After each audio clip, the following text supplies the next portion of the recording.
Okay, last intonation topic, and that is double stops. This is very string player specific, so if you're not a string player, sorry.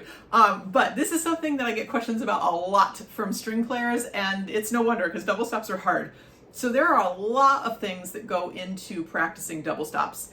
And I think people usually practice them pretty inefficiently, so hopefully I can give you some ideas for how to practice them better. So the first thing you need to know with double stops is what do the two notes sound like together? You have to hear the blend of the two notes together. Very often with double stops, if you play the two notes in tune individually, they don't necessarily sound in tune together because of something called the Pythagorean comma. I'm not going to go into that, Google it. It will make you angry and frustrated, but I'm going to demonstrate it for you. So if I play E and A together, perfect fourth, this is what it should sound like. So that sounds in tune, right? If I play, and this E is resonating nicely, like we talked about. If I play that E with my open G, it sounds really, really, really sharp, right? That's not in tune, that's not blended. That has a much nicer blend to it. Hopefully you can hear that those notes sound nice together. They're nicely blended. If I play that E with my open A and I don't move my finger, it sounds really flat now, right? It's not blended. But it sounds really nice with the G. If I play the E by itself,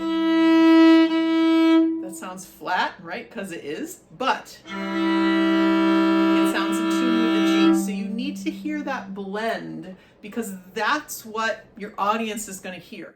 That's the first skill with double stops. Can you hear the blend between the two notes? Often though, that's where people stop. They figure out the blend and then they stop. So let's take another example. Let's take C to E. Thirds can often be really hard to play and to hear. So let's say I didn't know, this is a C, I didn't know where that E went. So I can hear the blend's not quite right. And I'm moving my finger around right. Okay, there we go. That's in tune, that has a nice blend to it. Hopefully you can hear that. Often what I see people doing when they practice is they find this nice blend. They find, oh, okay, that's in tune. And they assume, okay, now I can just play that in tune. No, you can't. You've trained your ear. You've helped your ear figure out, okay, that's what a major third sounds like. That's what that C and E sounds like. But you didn't train your hand. So next step is to train your hand for your fingers to go in the right place. Often when we're playing double stops, we're coming from something else, right? Maybe it's the first note of the piece, but if it's not the first note of the piece, you're coming from something else. So let's say we had that C and E that I just found the blend on, and we're coming from something earlier in the passage. And we need to make sure we can play that C and E in tune. So let's say that, I'm just gonna make something up. Let's say that what comes before in the passage is that. Let's say the passage goes like that. So my first step in working on this double stop is going to be just getting that C in tune, because that one is really resonant, right? That's the one that I'm going to be tuning the E to, because if the E is resonating and the C isn't, like that's going to be a problem, right? So just make sure I can play that C really beautifully in tune and I hear that resonance. And again, I do repetitions on that, just like I've described earlier. Once I can play that C in tune, I'm going to add the E. That time I was a little flat. Hopefully you heard that and I adjusted it. That time I was too sharp on purpose, right? So I'm teaching my first finger where it needs to go. That was good. And I do repetitions on that until I can put down the C, hear that it's in tune, put down the E, hear that it's in tune. Once I can do that, now I'm going to do the full double stop. And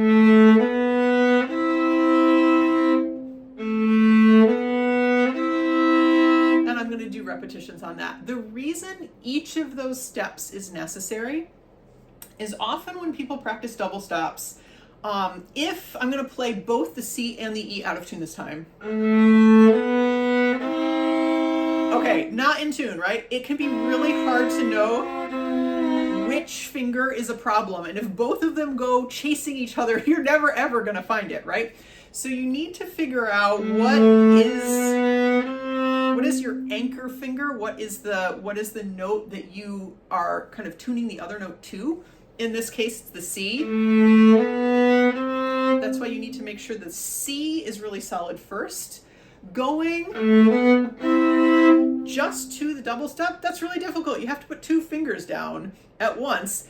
If you can put down the C and then the E, that trains your hand with a little bit more ease than just going straight to the double stop. So once you can do the step of the C and the E, then doing them together is going to work much better than just trying to go straight to the double stop. Often with double stops, there's shifting involved, right? If you're shifting to a double stop.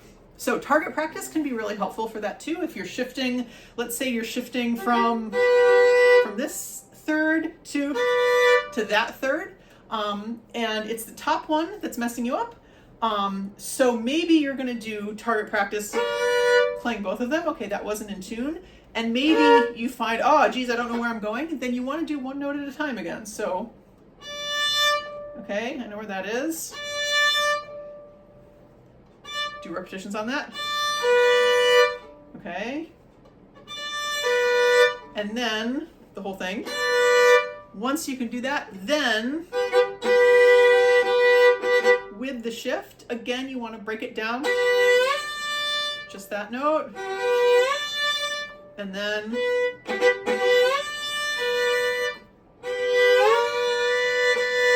the whole thing. So break it down a little bit at a time. It can also be helpful to play the full double stop with your left hand and only play one string with the bow, or so you can hear what's happening while you're playing the full double stop. In addition to what we've just talked about, I want to share some ideas for passages of double stops where you just have, a whole bunch of double stops in a row. In addition to doing the things we just talked about to isolate individual double stops that are problematic, something else that's really helpful is to play the bottom line of the double stops with a normal fingering and record that. So as just a short example, I'm going to play a little 3-note scale in sixths. So if the line in my music was, let's say it was that, if I just play the bottom line, I'm going to record that. And then I'm going to play along with my recording as the double stops, but then my recording of myself playing is reinforcing the bottom line so I can hear what's wrong with it. Then you want to do the opposite. So record the top line and play along with it. Again, use a normal fingering so that because often with double stop passages, you have to shift a lot more than you normally would. When you use a normal fingering, it's just easier to play in tune. So that's really, really helpful for long passages of double stops. Something else that's really helpful for a string of double stops is to play as written and to sing the bottom line along with your singing. I recorded this a couple of times and you could never hear me singing because I can't sing that loud. So I'm sorry that there's not a demonstration, but if your line again is, you're gonna sing along with yourself while you play. That again helps reinforce the bottom line, and then do the opposite, sing the top line along with yourself. Next step of difficulty would be having your fingers play the double stops, but your bow only plays the top line while you sing the bottom line along with yourself, and then vice versa. So you don't have your instrument reinforcing either one of the lines. You're playing the full thing with your fingers, but your bow only does one string. You're singing the note that's not there. That is also extremely challenging, but very helpful. That's especially helpful for dissonant intervals, I find. It's really hard to hear dissonant intervals accurately, right? If you have like a passage of a bunch of sevenths, it can be really hard to hear both of those notes. But if you sing one of them out loud, it helps your ear disambiguate them so you can tell what the two notes are. One last thing I want to say about double stops that comes back to our conversation about singing and also audiation. Often I find that when people have especially dissonant double stops, they have a very hard time telling if they're in tune or what one of the notes should sound like, But when I ask students to say, play the bottom note and sing the other note, sing the top note, they can often sing it right in tune. And so that can be a really helpful way to help train your ear. Let's say that's your double stop. It can be hard to hear, but if you play, right, and then you play it, often your voice will go to the right place and you can tell that it's in tune more easily than your finger. Similarly, talking about audiation, like I said, I have aphantasia, so I don't hear things in my head, and I definitely cannot hear double stops very well in my head. So when I'm playing, I talked about always hearing ahead of where you're actually playing.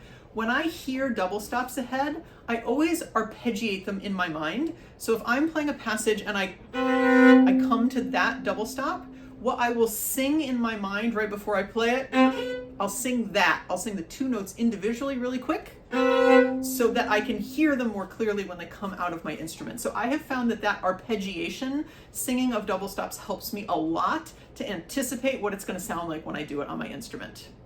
So hopefully this video series has helped answer some of your questions on pitch and intonation and working on these things. If you have other questions that I didn't answer here, please feel free to ask in the comments. I will either answer them there or I'll make new videos. But hopefully I've given you some practice ideas to use that you can help improve your intonation and your ability to play in tune in general.